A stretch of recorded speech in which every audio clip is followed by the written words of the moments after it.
Do you find yourself year after year struggling to find the best fall read? Are you unable to carry the load of all of the millions of book recs of what will give you the most fall atmosphere? Do you find yourself casually skimming a book in the library only to get a paper cut and find yourself prey to a lurking vampire? If this sounds like you, look no further. This video is for you. If you or a loved one have been struggling to find a book that has all the atmospheric fall vibes and spooky feels, you may be entitled to zero compensation, but I have the solution. I have the top 9 books to read this fall for the spooky vibes and just atmospheric fall as well. And then I also actually have a little bonus mention, an honorable mention, because it's one I just found out about, and I put it on my own TBR. And technically it's 11 books because I also am going to do a review of one that I mentioned last year, but I hadn't read before. So let's get into it. But first, grab your best Halloween or fall mug and get ready to sit down and get cozy while I go over this list. My first recommendation is The Saturday Night Ghost Club by Greg Davidson, because when I first picked this book up, it was definitely not what I was expecting this to be at all. And when I finished it, I was actually kind of like, I don't know if I'm ever going to read that again, because it was like a little disturbing. It was definitely it just was not how I thought it was going to go. But I did keep it for 2 reasons. One is honestly just the cover, because having this out at Halloween, it's like a decorative piece. It's all the colors and the retro look of, like, I'm nostalgic for the 90s and early 2000s Halloween because that's when I grew up. But regardless of what copy you have and what it looks like, it is like so fitting for Halloween. The fact that I was like so disturbed for a minute was like, okay, that's like, I wanted to just get rid of it, and then I thought, no, that's actually like what makes it the perfect book. And maybe I will read it again, especially now that I know what to expect going into it. But to not give anything away, it is set in the 80s, hence the cover, and it is this kid and him and I think a couple of friends and his uncle investigate these like paranormal areas, and the uncle tells them what happened there, sort of. He doesn't give the whole story of what happened at each location and why it's supposedly haunted. So that's the twist that comes at the end. At first it's just kind of fun, kids and the uncle going out being like ghost hunters, and then it does take a little bit of a turn at the end when you find out the whole truth behind all the stories and how they were all connected. Next is Endless Night by Agatha Christie. I'm just getting this one out of the way because I'm going to be honest, this is my least favorite ever by Agatha Christie. I am a huge fan of hers. She's my favorite author. I've never genuinely not liked one before, but this was boring to me. I read about 60 pages and it was just so slow. And I only made it that far, honestly, because I thought surely this, like, all of this is important to the story, or because she's too good of an author, she wouldn't be, she wouldn't be making it so like drawn out if it wasn't a reason and the details weren't important. So I made myself get to page 60 and then I just couldn't really anymore. And I basically just kind of skimmed and skipped through to the end to find out who did it and the whole thing. But I'm including it because one is, first of all, it could have just totally been me and my mood, and maybe just where even my ADHD has been at, where I just wasn't like patient enough, because I have heard good things from other people who share like book content on the internet, plus the reviews just on the back from when this initially came out. I'm just going to read you one quote. "The crashing, not to say horrific, surprise at the end is perhaps the most devastating that Agatha Christie has ever brought off." That was from The Guardian. And the Sunday Times called it one of the best things Agatha Christie has ever done. So it truly could have been me. And I think a lot of people would still enjoy reading this. And it is true that the ending was like, oh my goodness. And then I could see why it was such a slow start, and why it's just narrated in first person from this one guy. And now I do see why we needed all of his thoughts. I just couldn't be patient enough for it. Because the ending is like, oh, it is what I don't think it is her best ending. I will still disagree with that, but it is definitely unexpected. So if you are an Agatha Christie fan and haven't read it yet, I would still pick it up and give it a try. The whole idea came to her from a little poem, and I like how she turned that into a whole premise for a story. So it does have some redeeming qualities, and if you're in the right mood for it, you might end up really loving it. Also definitely very atmospheric. The whole thing is based around this guy, and he gets married, and it's their dream to live on this spot of land and build the new dream house. It's rumored to be cursed, and that there are accidents when builders are there and people die, and that it was gypsy land and they cursed it. And that's kind of the whole like setting for the whole thing, is very like supernatural. Agatha Christie does come through and has a perfectly human killer. It's not supernatural in the explanation at the end at all, but all of those vibes of there being something a little out of the ordinary and unnatural going on in this place is definitely good for the spooky vibes, obviously. Let's talk about all the Agatha Christies together, because I do have 3 on my list. So up next is And Then There Were None. This I have mentioned before, because who's not going to mention it? This is one of the best Christie has ever done, in my opinion. This is one of her best endings ever, and the best writing, and that is why it's one of the most classic. It's one that has been maybe even redone in film and television the most out of any of them, because if you know Agatha Christie, this might be how you know her. This is like the iconic classic moment, even though it is not a Poirot or a Miss Marple, her 2 main characters typically, who are the sleuths investigating what happened. This is a whodunit for the audience to figure out alone. There is no detective or secretly brilliant man like Poirot behind the scenes to piece it together for you at the end, which is possibly also why it is so shocking, because I don't think anyone can just come to this conclusion about who did it in this book. It's super good. Based on a poem, 10 little soldier boys dwindle down to 1 as each one dies in some way, and each person who is invited to a remote island dies in a way that reflects the poem. Something that's really interesting about this book is the theme of justice in it, because the people, like, it's kind of like 10 levels of death as the poem goes, as each soldier dies in a worse way, and it's a more gruesome or brutal manner that they're murdered in this book.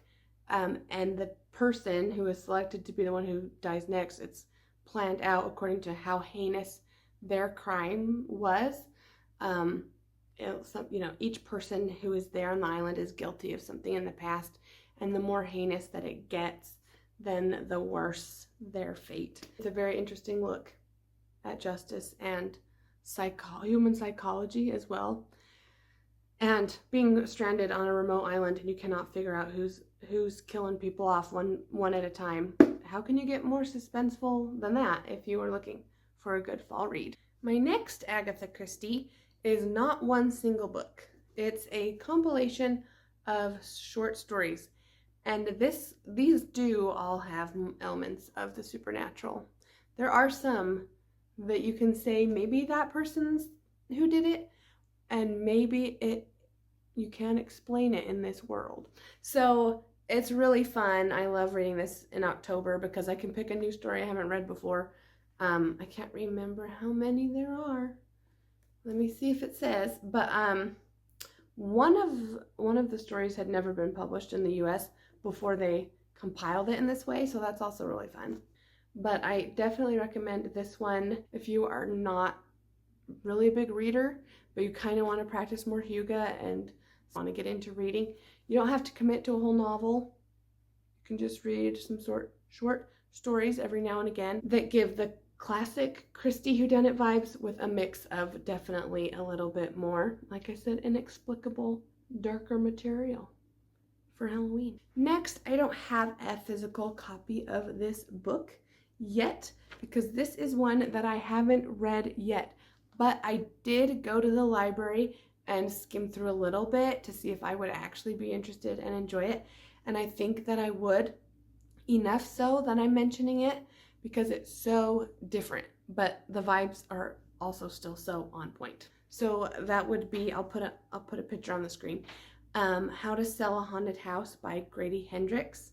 This has also been mentioned by other book content creators before, and so again, it's one that I think is popular for a good reason, and I did go check it out.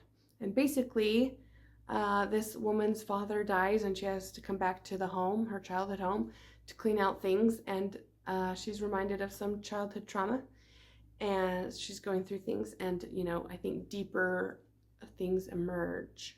So there's some spooky elements as well as like some deep stuff, I think, to go through, but I kind of like it for that reason. It gets a little deep and spooky.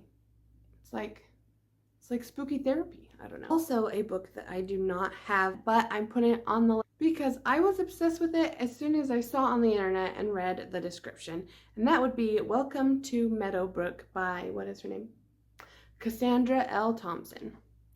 Because it's basically the story of like passing through time in this one huge estate building, and it like at one point is an asylum, another like a ritzy hotel or casino or something, and then like it's like a, I don't know how many hundreds of years old house, and so it's, the walls have seen a lot, and basically so it gets into that like this place has a lot of history, and basically like time doesn't erase it or something. So I do think there's going to be some haunted history that comes up because of the traumatic events that have happened in that building, and how it carries on. I even really love that idea. I love books that are like that anyway, that kind of take you through time. So I'm very interested to see how it can be done with like a little spooky flair. You know, it's like a If Walls Could Talk kind of a thing.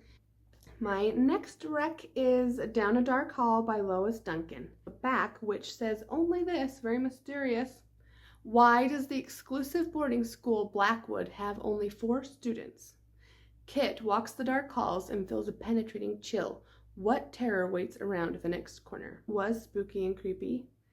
And they have now also made it into a film, which the trailers look so scary that even though I was totally obsessed with this one, I haven't watched it. I'm like a little scared to I'm scared to watch it in real life. Maybe this will be the year that I watch it, and we can include that in some Halloween video content coming.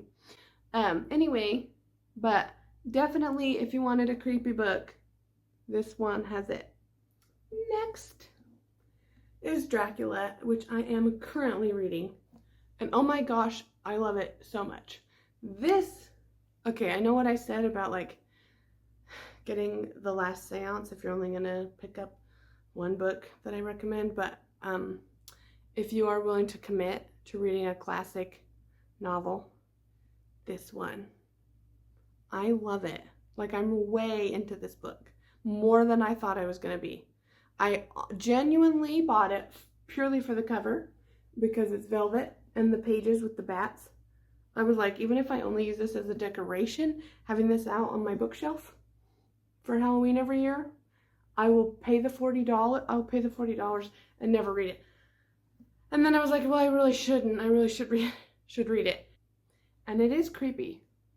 It's not like horror yet. Like, I'm not like scared reading it. Oh my goodness. It is still really creepy. It is so creepy. Because here's the thing. I think everyone thinks like I did, like, because it's Dracula. You think you just know the story. But I did not realize how the whole, like, premise really gets started. Jonathan Harker is sent in he works for a lawyer, and then he was an apprentice and became a lawyer, a solicitor. First, like, real job, he is sent in the stead of the guy he apprenticed for to Transylvania, to this dude's house, this dude named Count Dracula. He's there to, like, help him as he's going to purchase a home in London. Then he starts to realize that there are no servants and other people in the house in this old castle, and it's just him and Dracula, and that he's, like, literally a prisoner. So 10 out of 10 already. I would recommend picking up a true horror classic novel. Read about Dracula.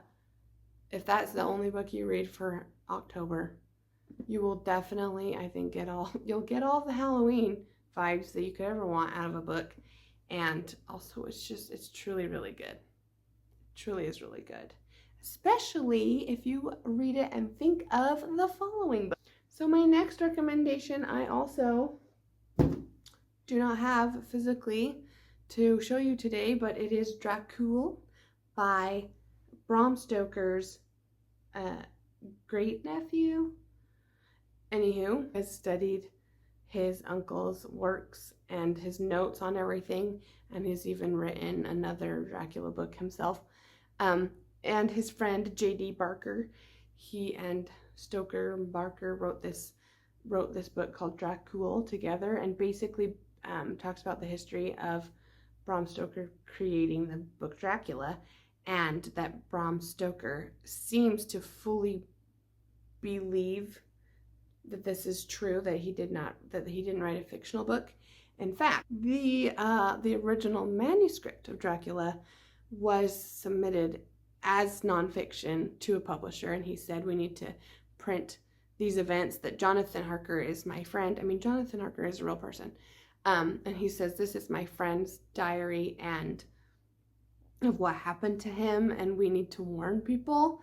So I've compiled it, his diary that was in shorthand. I've written it all out and made this book. And the publisher said, well, no, I'm not going to create mass panic. So they took out the first 102 pages of the story, and also Bram Stoker had to agree to make some other significant changes to what happened, including also the ending. So it's very interesting whether Stoker really believes all this was true, or if this was just like a marketing ploy. If you are into Dracula or just general vampires, then I recommend reading Dracula. If you want the Halloween feels, most of those books were that. They were scary or suspenseful, there was a mystery or something. Kind of more what you'd read October or even some of September. I know just people in the fall just start reading those kind of books, so September, October. So my bonus book is one that I have mentioned a couple years ago, but it's A Catered Thanksgiving by Isis Crawford. And hello, it's Thanksgiving. So if you live in the US, this is a great November read, because if you do not just jump into Christmas, but you're not going to read like a full Halloween-esque kind of a book, this is the middle ground, because it's a murder mystery. It's still a whodunit, but it takes place on Thanksgiving Day, and it snows, so it's kind of like murder mystery. Feels like October to me. Thanksgiving, obviously November, and then a big snowstorm kind of feels like leading into Christmas. So this is a great transitional fall read. This is still great for the setting and atmosphere because of what I just said. I mean, there's a snowstorm, everyone is snowed in and stuck in this place, and they don't know who the killer is. So it's all of that kind of stuff going on, but then also it is also kind of cozy. Even full recipes in the back of the book, but food is mentioned throughout the story as well. So it also just is like cozy cozy feels from that. Last year I showed you, I can't remember what video it was, I think it was my prepping for fall, and I showed you that I had ordered some books from Thrift Books, and one of them was Copycat by Alex Lake, and I don't think I kept it. I didn't look super hard, but I couldn't find it, and I really don't think I kept it. I bought it, but I didn't. I enjoyed it, but I don't think I will reread it, so I don't think I kept it. But, and let me tell you also, my full review is, it was easy to know who did it, and obviously I didn't love it enough to ever want to read it again and keep it.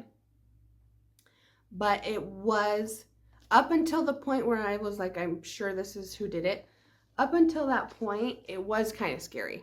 I'd say probably the last quarter of the book, it's pretty obvious who did it. So it's not like it's not a 5-star book by any means, but it can give you a good little creep out. If that's all you want, a cheap creep out, then pick that one. So that is it for today's video. Thank you so much for watching, and I will see you very soon with some more fall and Halloween content. Bye! But wait, there's more. Subscribe now for more Halloween and fall content coming your way at no additional cost, not even shipping and handling.